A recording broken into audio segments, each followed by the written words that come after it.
Hello, good morning students. बेटा 12th class में आज हम स्टार्ट कर रहे हैं चैप्टर 13 थे 3 डायमेंशनल ज्योमेट्री, जिसको आप 3D बोल देते हैं।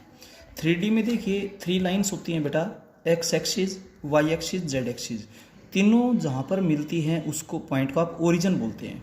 अच्छा बेटा, जिस तरफ पॉजिटिव डायरेक्शन होती है उधर ये एक्स एक्सिस, ये वाई एक्सिस, जेड एक्सिस, तीनों एक्सिस म्यूचुअली परपेंडिकुलर मीट करते हैं ओरिजिन के ऊपर। पॉजिटिव डायरेक्शन को हम सिंपल एक्स से लिखते हैं, नेगेटिव डायरेक्शन को एक्स डैश। वाई एक्सिस की पॉजिटिव डायरेक्शन को वाई से डिनोट करते हैं, नेगेटिव डायरेक्शन को Y dash.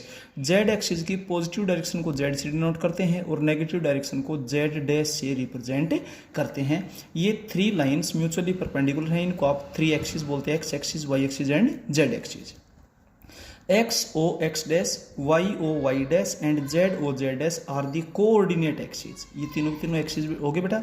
O be the origin where 3 coordinate axis intersects each other at right angle. एक दूसरे को राइट एंगल पे मीट करते हैं ये, यानी कि म्यूचुअली परपेंडिकुलर होते हैं। क्लियर है। इसके बाद बेटा यहाँ पर 3 प्लेन्स होती है। सपोज कीजिए अब ये वाई एक्सिस है, ये जेड एक्सिस है। वाई एक्सिस और जेड एक्सिस जिस प्लेन पर लाई करते हैं उस प्लेन को वाई जेड प्लेन बोलते हैं। ऐसे ही एक्स एक्सिस और वाई एक्सिस जिस प्लेन पर लाई करते हैं उसको एक्स वाई प्लेन बोलते हैं। सिमिलरली जेड एक्सिस और एक्स एक्सिस जिस प्लेन पर लाई करते हैं उसको जेड एक्स प्लेन बोलते हैं। तो बेटा बेसिक 3 प्लेन्स होती है आपकी, x Y plane, y Z plane and z x plane. X Y plane उस प्लेन को बोलते हैं जिसके ऊपर एक्स एक्सिस और वाई एक्सिस लाई करते हैं। वाई जेड प्लेन उस प्लेन को बोलते हैं जहाँ पर वाई एक्सिस और जेड एक्सिस लाई करते हैं। जेड एक्स प्लेन उस प्लेन को बोलते हैं जहाँ पर जेड एक्सिस और एक्स एक्सिस लाई करते हैं। आपके पास बेटा 8 ऑक्टेंट्स होते हैं। अब जैसे मान लीजिए किसी पॉइंट में तीनों की तीनों कोऑर्डिनेट्स पॉजिटिव है, एक्स कोऑर्डिनेट भी, वाई कोऑर्डिनेट भी, जेड कोऑर्डिनेट भी, तो वो point O X Y Z octant में लाई करता है।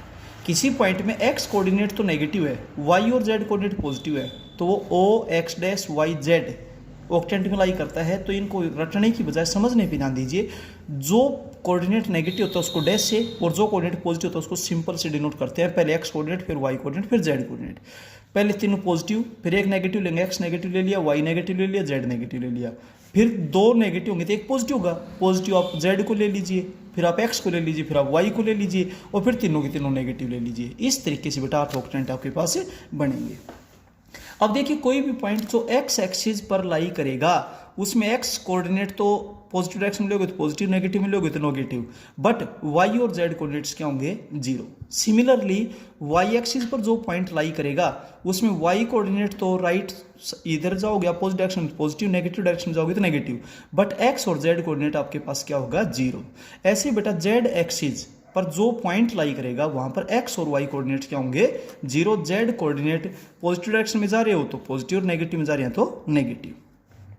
जहां पर तीनों एक्सिस आपस में मिलते हैं उस पॉइंट को आप ओरिजिन बोलते हैं और ओरिजिन के कोऑर्डिनेट होते हैं 0 0 0। वो इसी वजह से होते हैं क्योंकि एक्स एक्सिस पर भी लाई करता है, वाई एक्सिस पर भी लाई करता है और जेड एक्सिस पर भी लाई करता है। ठीक है। इसके बाद बेटा जिक्र करते हैं प्लेन का। जो पॉइंट एक्स वाई प्लेन पर लाई करेगा उसमें जेड कोऑर्डिनेट 0 होगा। जो पॉइंट वाई जेड प्लेन पर लाई करेगा उसमें एक्स कोऑर्डिनेट 0 होगा। जो पॉइंट एक्स जेड या जेड एक्स प्लेन पर लाई करेगा उसमें वाई कोऑर्डिनेट 0 होगा। तो जो पॉइंट एक्स वाई प्लेन पे Z coordinate 0, Y Z plane पे X coordinate 0, Z x plane पे तो वाई कोऑर्डिनेट 0 होगा। तो किसी भी पॉइंट की कैरेक्टरिस्टिक यहां से भी पता चल सकती है। ऑक्टेंट्स बता दिए बेटा आपको। इसके बाद तीनों प्लेन्स के बारे में बता दिया गया। क्लियर है। अब चलते हैं आगे। देखिए कोई भी एक पॉइंट ए है जिसके कोऑर्डिनेट्स x1 y1 z1 है, कोई दूसरा पॉइंट बी है जिसके कोऑर्डिनेट्स x2 y2 z2 हैं। इन दोनों पॉइंट्स के बीच में डिस्टेंस निकालने का फॉर्मूला आप ऑलरेडी जानते हैं। Root of x2 minus x1 का whole square plus y2 minus y1 का whole square plus z2 minus z1 का होल स्क्वायर। डिस्टेंस फॉर्मूला आप ऑलरेडी जानते हैं। इसके बाद आता है बेटा सेक्शन फॉर्मूला। एक P पॉइंट है जिसके कोऑर्डिनेट्स x1 y1 z1 है, दूसरा Q पॉइंट है जिसके कोऑर्डिनेट्स x2 y2 z2 हैं, एक R पॉइंट है जो इसको m/n में डिवाइड करता है। आप क्रॉस मल्टीप्लाई करेंगे। अब सेक्शन फॉर्मूला यूज करते हुए R के कोऑर्डिनेट्स बताएंगे। बट डिवीजन 2 टाइप का होता है, कि इंटरनली एक एक्सटर्नली। इंटरनली डिवीजन जब करते हैं तो m जब x कोऑर्डिनेट बताएंगे तो mx2 plus nx1 upon sum of ratio m plus n। फिर y कोऑर्डिनेट बताएंगे my2 plus ny1 upon m plus n। इसके बाद z कोऑर्डिनेट बताएंगे तो mz2 plus nz1 upon m plus n। इस तरीके से इंटरनल डिवीजन होता है। एक्सटर्नल डिवीजन अगर होता है तो जहां पर आपने प्लस की है न्यूमरेटर और डिनोमिनेटर में, वहां पर आपके पास क्या हो जाएगी, माइनस हो जाएगी। क्लियर है। अब सपोज कीजिए r पॉइंट पी क्यू को 1:1 में डिवाइड करता है और 1:1 में डिवाइड करेगा तो it means r P Q का मिड पॉइंट है। और बेटा एक मिड पॉइंट फॉर्मूला होता है, अगर r पी क्यू का मिड पॉइंट है तो मिड पॉइंट फॉर्मूला यूज करेंगे तो मिड पॉइंट के कोऑर्डिनेट्स होंगे x1 plus x2/2, y1 plus y2/2, z1 plus z2/2। यही बातें आपसे वेक्टर में भी बताई गई थी। इसके बाद एक लाइन के दो पास पॉइंट्स दे रखे हैं बेटा a और b। एक लाइन है उसके दो पास पॉइंट ए के coordinates x1 y1 z1, b के कोऑर्डिनेट्स x2 y2 z2। तो ए बी लाइन के डायरेक्शन रेशियो निकालने, dr का मतलब डायरेक्शन रेशियो होता है। डायरेक्शन रेशियो निकालने का तरीका होगा x2 minus x1, y2 minus y1, z2 minus z1। तो ये ध्यान रखिए, if a line passes through the two given points then direction of that line will be x2 minus x1, y2 minus y1 and z2 minus z1। और direction ratios को बेटा हम a b c से represent करते हैं। Clear है।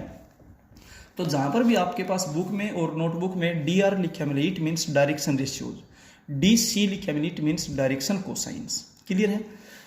अब सुनिए इससे आगे, आपके पास किसी लाइन के डायरेक्शन रेशियोज अवेलेबल हैं और आप उस लाइन के डायरेक्शन कोसाइंस फाइंड आउट करना चाहते हैं तो बेटा डायरेक्शन रेशियो से डायरेक्शन कोसाइंस फाइंड आउट करने का फॉर्मूला है a upon root of a square plus b square plus c square, b upon root of a square plus b square plus c square और c upon root of a square plus b square plus c square. Direction ratios को हम ए B सी से denote करते हैं और direction cosines को mostly L M N से denote किया जाता है।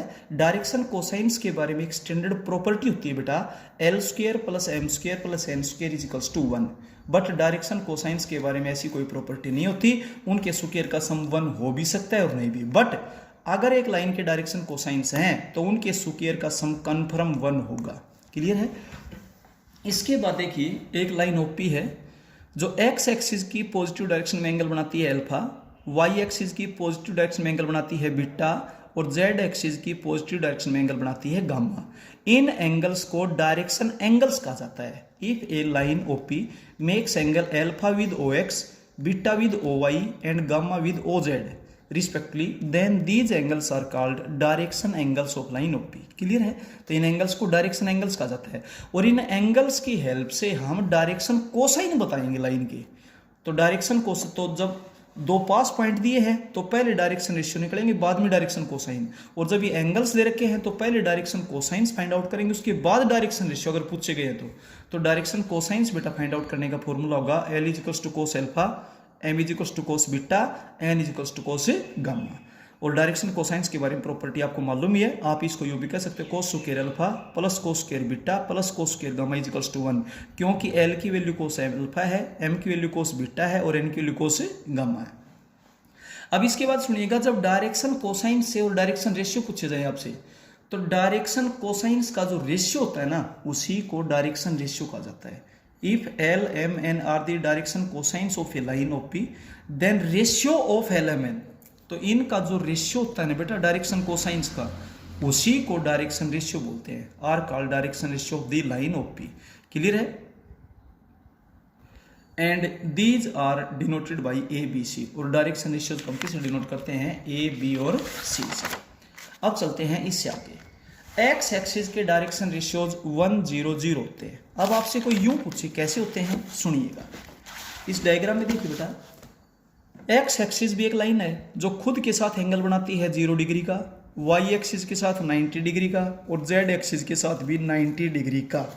और डायरेक्शन कोसाइंस का फॉर्मूला होता है cos alpha cos beta cos gamma. तो खुद के साथ एंगल 0 डिग्री का बनाती है, कोस 0 क्या होता है 1, वाई एक्सिस के साथ 90, कोस 90 क्या होता है 0, जेड एक्सिस के साथ 90 ये भी 0, 1 0 0 ये डायरेक्शन कोसाइंस है और इनका रेशियो ही डायरेक्शन रेशियो होते हैं। तो 1 0 0 का रेशियो 1 0 0 ही रहेगा भाई, ये डायरेक्शन रेशियो। सिमिलरली आप बेटा वाई एक्सिस के भी डायरेक्शन रेशियो फाइंड आउट कर सकते हैं 0 1 0।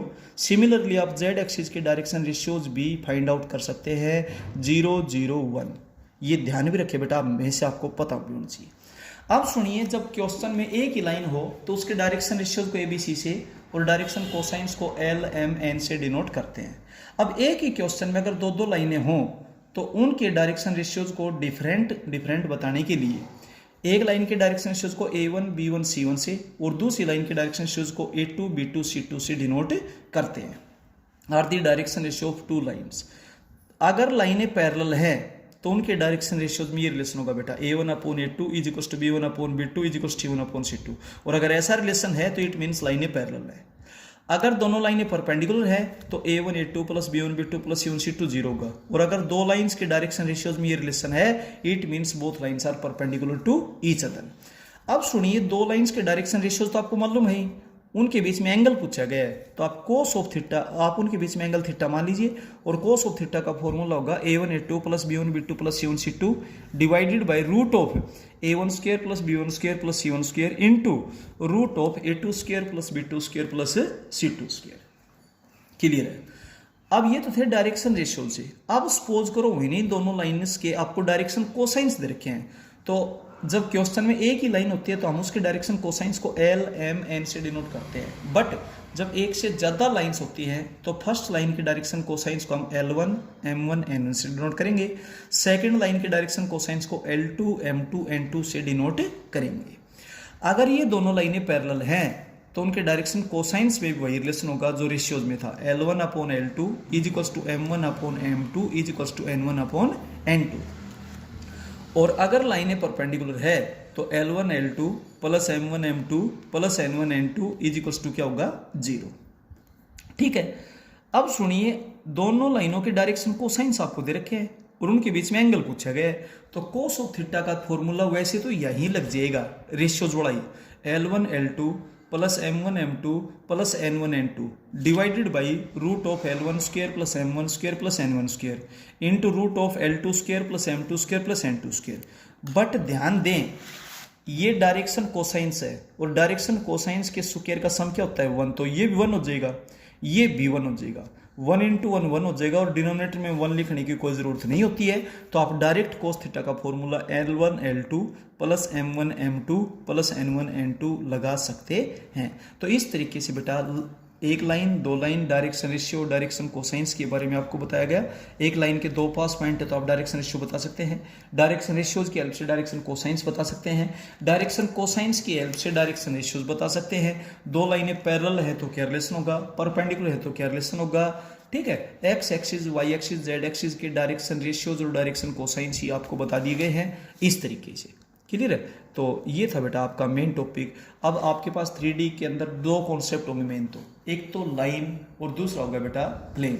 लाइन का टॉपिक फिलहाल चल रहा है, शुरू की 5 एक्सरसाइज लाइन की हैं, लास्ट की 5 एक्सरसाइज प्लेन से रिलेटेड है। तो बेटा जो रिजल्ट्स होते हैं, जो फॉर्मूले होते हैं, उन्हें ढंग से समझें और फिर याद करें। ठीक है, क्वेश्चंस को रटे नहीं, समझें।